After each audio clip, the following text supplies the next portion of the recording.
Meghalaya State Legal Service Authority kala Pynlong ya ke Jingai Jinghikai Halor ke Jingpynïasuk bat ke rukom ban Pynlong ha ke imlang ke salang na ke benta kirang basnong bat kisim ha umling CNR di blok henne ke sngi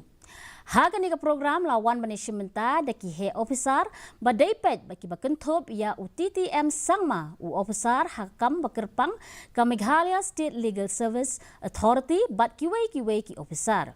Kani ka program ay Jinghikai ka kampan le jingmut halor ka Jingai bor ya kinong yalam shnong ban penbet ya ka jing yakin at ban wanra ya ka jing songsuk ha ka imlang ka salang ha ka rukom ka basuk bat ka bakot bor kat kum ki rukom tenrai ka jing temu jong kani ka program ka long ban penklan ya ka jing yarap jong ki an ban pennek pensa ya ki riti dustur tenrai bat ban kentiu ya ka hok bat ka jing sensyar ka batrai kam ha keleng ka jela Meghalaya. In addition to the powers that they already exercise under, the customary practices and traditions, we plan to supplant it by